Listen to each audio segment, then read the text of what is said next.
नमस्कार दोस्तों, आप सभी का स्वागत है अपने YouTube चैनल ए स्टडी क्लासेज में। मैं अरविंद एपावत आज लेकर आया हूं कक्षा 8 का विज्ञान विषय का मॉडल पेपर है, जो आगामी बोर्ड परीक्षा में बहुत ही महत्वपूर्ण होने वाला है। तो साथियों, वीडियो के अंत तक जरूर बने रहे और मेरे YouTube चैनल को अभी तक आपने सब्सक्राइब नहीं किया है तो सब्सक्राइब जरूर कर ले। और यदि आप इस मॉडल पेपर की PDF प्राप्त करना चाहते हैं तो मेरे टेलीग्राम चैनल ए स्टडी क्लासेज से ज़रूर जुड़ जाए, जिसका लिंक वीडियो की डिस्क्रिप्शन में दिया हुआ है। तो साथियों, आज का जो पहला क्वेश्चन है वह है, पहला प्रश्न है, फसल के दानों को भूसे से अलग करना कहलाता है। क के अंदर सिंचाई, ख में निराई, ग में थ्रेशरिंग और ग में बुआई। तो साथियों, इसका जो सही आंसर हो जाएगा वो हो जाएगा ग ऑप्शन हो जाएगा, थ्रेशरिंग कहलाता है। दूसरा क्वेश्चन है आपका, अग्नि निरोधक प्लास्टिक का उदाहरण है। तो अग्नि निरोधक प्लास्टिक का उदाहरण कौन सा है वो आपको बताना है। क के अंदर मेलामाइन, ख में पॉलीथीन, ग में PVC और ग में नाइक्रोम। तो साथियों, इसका जो सही आंसर हो जाएगा वो हो जाएगा क ऑप्शन हो जाएगा, मेलामाइन। अगला क्वेश्चन है तीसरा, निम्न में से आघात वर्धनीय नहीं है। तो आघात वर्धनीय कौन सा नहीं है। क के अंदर लोहा, ख में एल्यूमिनियम, ग में पेंसिल लेड और ग के अंदर सिल्वर या चांदी। तो साथियों, इसका जो सही आंसर है वो क्या हो जाएगा, ग ऑप्शन हो जाएगा, पेंसिल लेड है, जो आघात वर्धनीय नहीं है। अगला क्वेश्चन है चौथा, नेफ्थलीन की गोलियां बनाई जाती हैं। तो नेफ्थलीन की गोलियां किससे बनाई जाती हैं। क के अंदर है कोलतार से, ख में कोयले से, ग में कोक से और ग में कोयला गैस से। तो साथियों, इसका आंसर आप कमेंट करके ज़रूर बता दें जल्दी से जल्दी, मैं भी इसका आंसर बता दूंगा। तो साथियों, इसका जो सही आंसर है वह क्या हो जाएगा, वो हो जाएगा क ऑप्शन हो जाएगा, कोलतार से बनाई जाती है। किससे बनाई जाती है, कोलतार से बनाई जाती है, क ऑप्शन। अगला क्वेश्चन है आपका पांचवा प्रश्न है, पृथ्वी का वह भाग जहाँ सजीव पाए जाते हैं उसे क्या कहते हैं। तो पृथ्वी का वह भाग जहाँ सजीव पाए जाते हैं, क के अंदर जलमंडल, ख में भूमंडल, ग में जैव मंडल और ग में नभमंडल। तो साथियों, इसका जो सही आंसर क्या हो जाएगा, वह आंसर हो जाएगा, ग ऑप्शन हो जाएगा, जैव मंडल कहते हैं। क्या कहते हैं, जैव मंडल कहते हैं। अगला क्वेश्चन है छठा, संकेत द्वारा घर्षण का मान बढ़ जाता है। क के अंदर, ख के अंदर कम हो जाता है, ग में अधिक हो जाता है, ग में उपयुक्त में से कोई नहीं। तो संकेत द्वारा घर्षण का मान क्या हो जाता है, कम हो जाता है साथियों। तो इसका सही आंसर क्या हो जाएगा, वो ऑप्शन हो जाएगा, कम हो जाता है। अगला क्वेश्चन है साथियों सातवां क्वेश्चन है, माध्य स्थिति के इधर उधर या आगे पीछे होने वाली गति को कहते हैं। तो क्या कहते हैं, क के अंदर आयाम और ख के अंदर आवर्ती, ग में कंपन और ग में तरंग। तो साथियों, इसका सही आंसर क्या हो जाएगा, ग ऑप्शन हो जाएगा, क्या कहते हैं, तरंग कहते हैं। क्या कहते हैं, सॉरी साथियों, तरंग नहीं, कंपन कहते हैं। क्या कहते हैं साथियों, कंपन कहते हैं। ग ऑप्शन हो जाएगा, क्या हो जाएगा, ग ऑप्शन। अगला क्वेश्चन है आपका आठवां, प्रकाश उत्सर्जक डायोड के LED के साथ जुड़े लंबे तार को जोड़ा जाता है, बैटरी के किस सिरे से जोड़ा जाता है वो आपको बताना है। क के अंदर धन सिरे से, ख में ऋण सिरे से, ग में धन या ऋण किसी भी से और ग के अंदर न धन से व न ऋण सिरे से। तो साथियों, इसका सही आंसर क्या हो जाएगा, वो हो जाएगा, अ ऑप्शन हो जाएगा, धन सिरे से जोड़ा जाता है। किससे जोड़ा जाता है, धन सिरे से जोड़ा जाता है। अगला क्वेश्चन है साथियों आपका नवा क्वेश्चन है, 26 जनवरी 2001 को भारत के जिस क्षेत्र में बड़ा भूकंप आया था वह क्षेत्र था। तो 26 जनवरी 2001 में भारत के किस क्षेत्र में भूकंप आया था वह बताना है। क के अंदर उत्तरी कश्मीर, ख में केंद्रीय हिमालय, ग में गुजरात के भुज में और ग के थार के रेगिस्तान में। तो साथियों, इसका सही आंसर क्या हो जाएगा, वो हो जाएगा ग ऑप्शन हो जाएगा गुजरात के भुज में आया था। अगला क्वेश्चन है साथियों 10वां।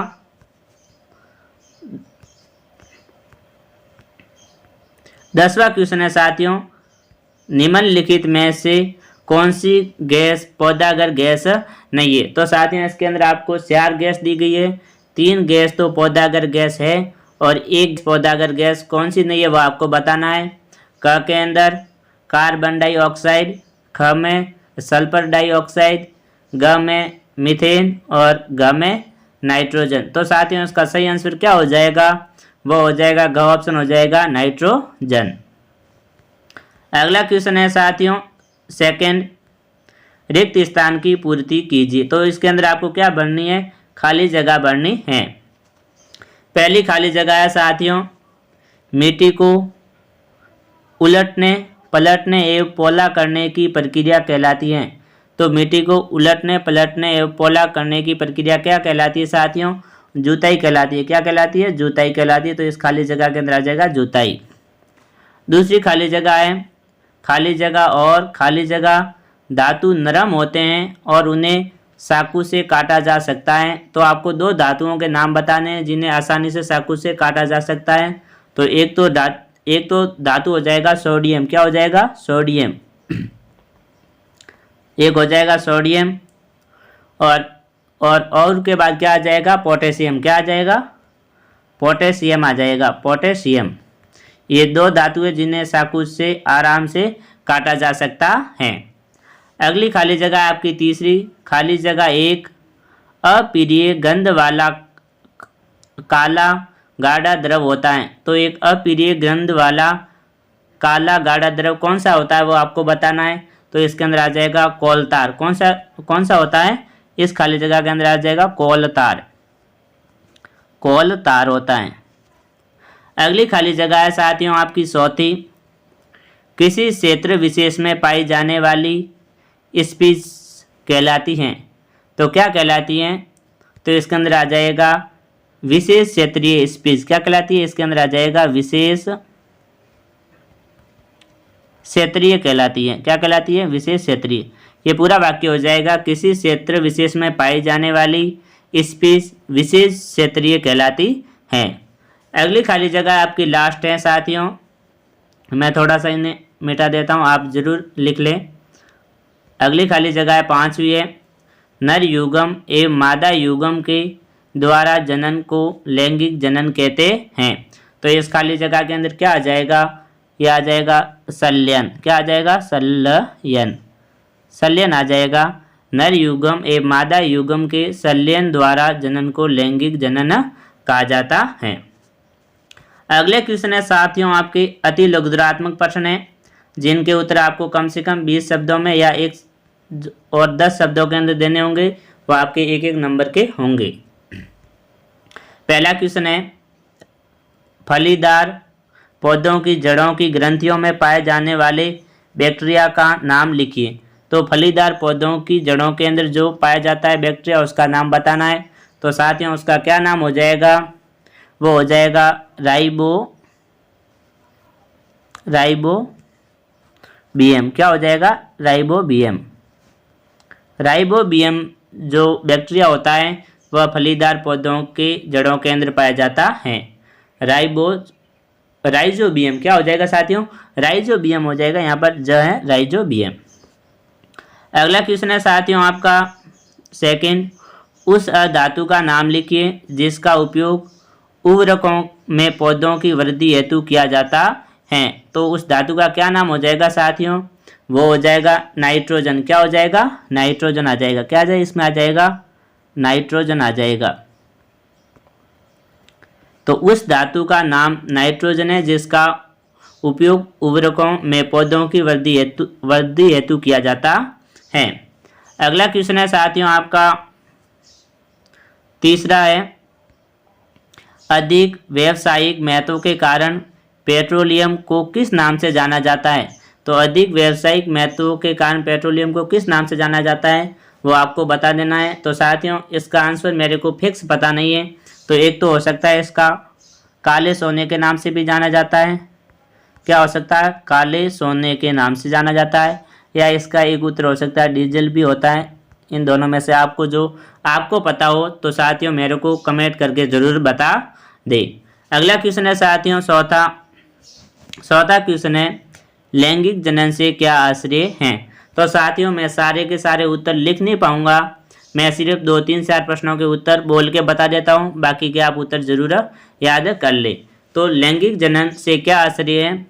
तो प्रजनन की वह प्रक्रिया जिसमें दो युग्मों के द्वारा मिलन से बनी एक रचना युग्म द्वारा नए जीव की उत्पत्ति होती है, उसे लैंगिक जनन कहते हैं। तो किसे कहते हैं लैंगिक जनन? प्रजनन की वह प्रक्रिया जिसमें दो युग्मों के द्वारा मिलने से बनी रचना युग्म द्वारा नए जीव की उत्पत्ति होती है, उसे लैंगिक जनन कहा जाता है। अगला साथियों 5वां क्वेश्चन है, ऐसे दो जंतुओं के नाम लिखिए जिसमें अलैंगिक जनन मुकुलन द्वारा होता है। तो आपको इसके अंदर ऐसे दो जंतुओं के नाम लिखने हैं जिनके अंदर जो जनन होता है वह मुकुलन द्वारा होता है। तो साथियों इसका आंसर आप कमेंट करके ज़रूर बता दें मेरे को। अगला क्वेश्चन है साथियों, लघुत्तरात्मक प्रश्न है, वह प्रश्न संख्या 4 से 13 तक है जिसकी शब्द सीमा 50 रखी गई है। तो साथियों चौथा क्वेश्चन है, कॉलम ए व कॉलम 2 का मिलान कीजिए। इसके अंदर आपको मिलान करना है। पहला है नाइट्रोजन स्थितीकरण। तो नाइट्रोजन स्थितीकरण किससे होता है वो आपको बता देना है। तो साथियों इसका क्या हो जाएगा, इसको मिलाया जाएगा राइजोबियम से। जो राइजोबियम बैक्टीरिया होता है उसके द्वारा नाइट्रोजन स्थितीकरण होता है। अगला है यीस्ट का उपयोग कहाँ होता है। तो साथियों यीस्ट का उपयोग है वह ब्रेड के निर्माण में होता है। किसके निर्माण में होता है? ब्रेड के निर्माण में होता है।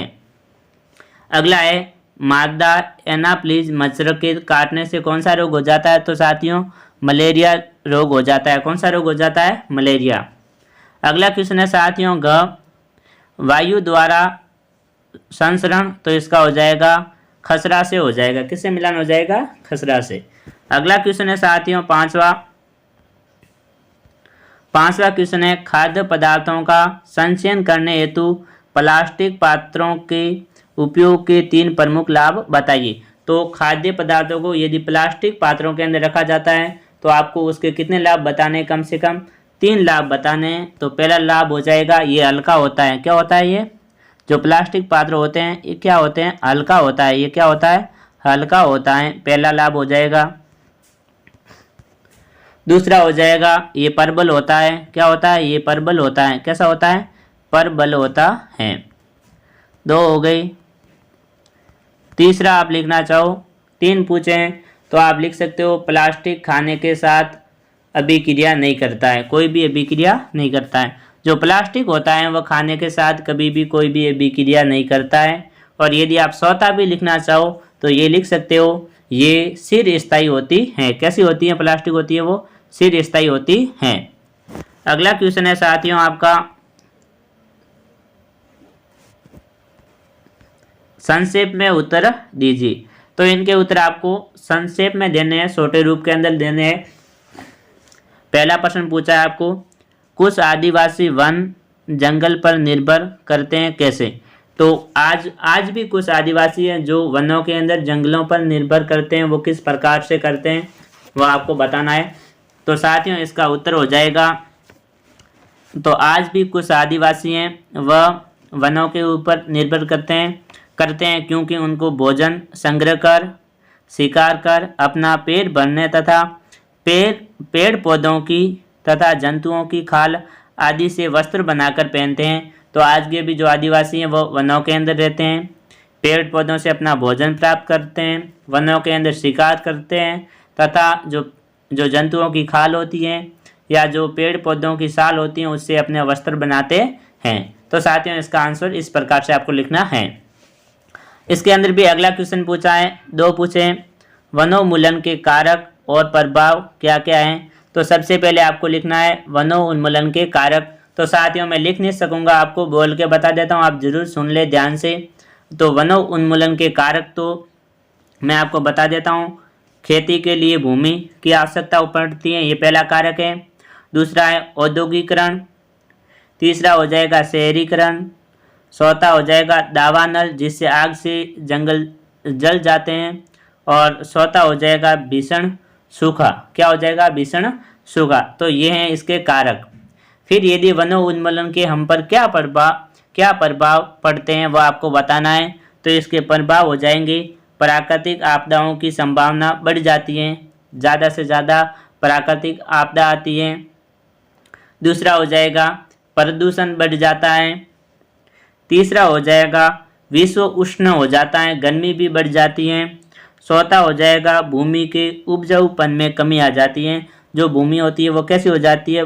बंजर हो जाती है, ये आदि है, जिससे पृथ्वी पर जीवन पर संकट उत्पन्न हो जाता है। जो पृथ्वी के ऊपर जीव रहते हैं उनके ऊपर क्या आ जाता है? एक बड़ा संकट आ सकता है। तो साथियों इनके उत्तर आपको इस प्रकार से लिखने हैं।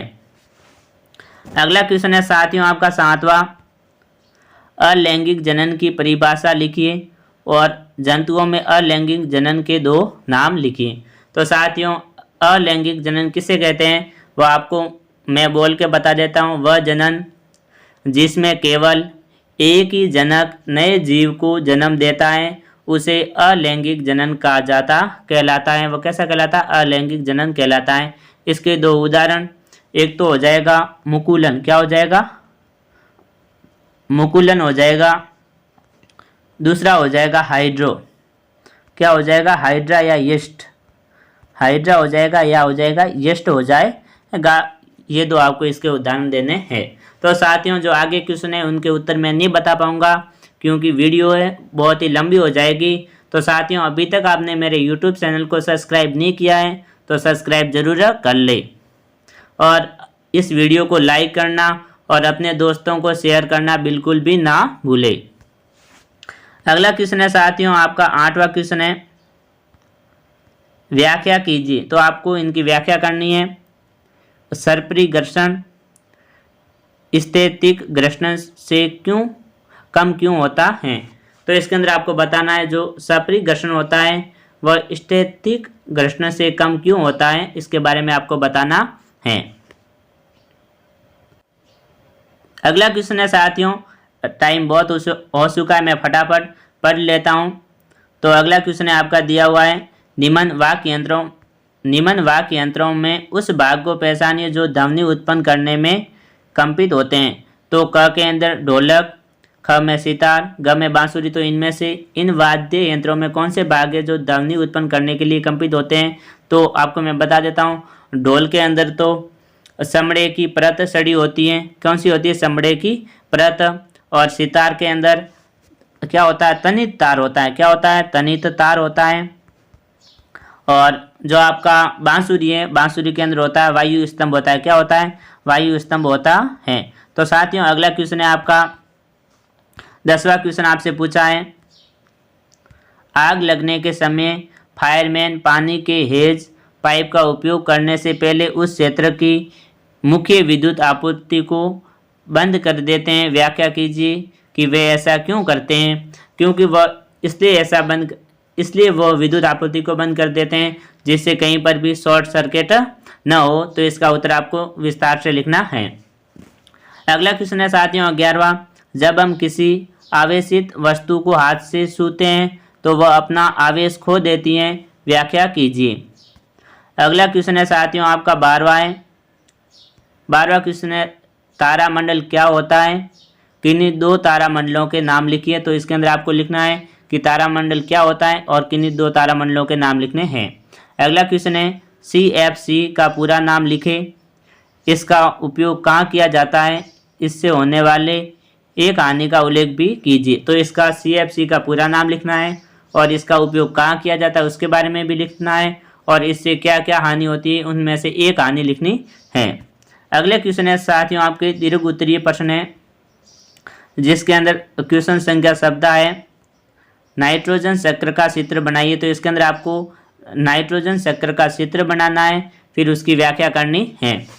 अगला क्वेश्चन पूछा गया है इसमें, राणा गर्मियों के लिए खमीज खरीदना चाहता है, उसे सूती खमीज खरीदनी चाहिए या संश्लेषित कारण सहित राणा को सलाह दीजिए। कोई राणा नाम का व्यक्ति है, वह गर्मियों के अंदर कमीज खरीदना चाहता है, तो बताइए वो या तो वो सूती कमीज खरीदे या संश्लेषित कमीज खरीदे, उसके बारे में आपको उसको राय देनी है। अगला क्वेश्चन पूछा है आपको 16वां, निम्नलिखित के कारण दीजिए। इसके अंदर आपको कारण देने हैं।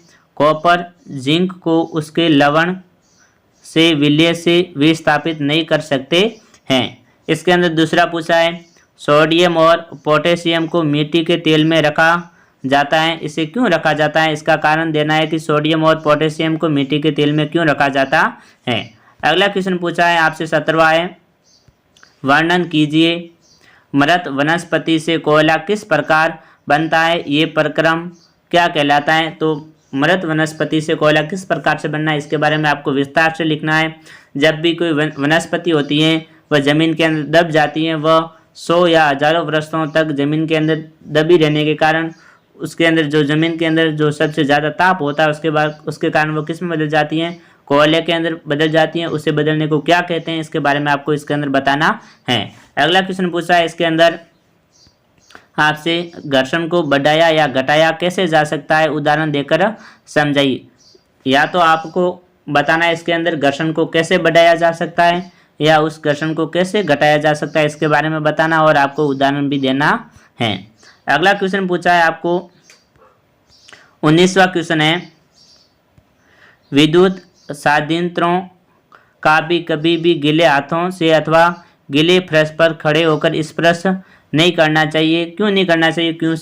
क्योंकि हमें उससे क्या लग सकती है, करंट लग सकती है, झटका लग सकता है। इसका उत्तर आपको थोड़ा विस्तार से लिखना है। अगला क्वेश्चन पूछा है आपको, घर के भीतर रहने की स्थिति में आप विद्युत विसर्जन या तड़ित से किस प्रकार बचाव कर सकते हैं? यदि आप घर के अंदर है और विद्युत का जो तार है वो टूट जाता है या शॉर्ट सर्किट हो जाता है, फिर आप उससे किस प्रकार से बचाव कर सकते हो, इसके बारे में आपको बताना है। अगला क्वेश्चन पूछा है आपको 21वां क्वेश्चन पूछा है, तारे व ग्रहों में अंतर बताइए। तो इसके अंदर आपको तारे व ग्रह के अंदर अंतर बताना है कि तारे और ग्रह में क्या क्या अंतर है।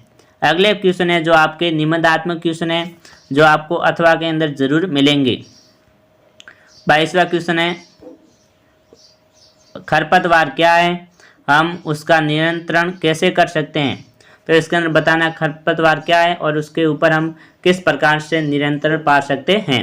अथवा के अंदर प्रश्न है, खाद व उर्वरक में क्या अंतर है? तो साथियों ये क्वेश्चन है बहुत ही महत्वपूर्ण प्रश्न है, इन्हें जरूर याद करके जाए। तो खाद व उर्वरक में अंतर भी आपको बताना है। अगला क्वेश्चन पूछा है आपसे 23वां, वनोन्मूलन से वर्षा दर किस प्रकार कम हुई है, समझाइए। ये भी बहुत ही मोस्ट क्वेश्चन है। अथवा के अंदर प्रश्न भी दिया हुआ है, इसके अंदर आपको वन्य जीव संरक्षण क्यों आवश्यक है बताना है आपको।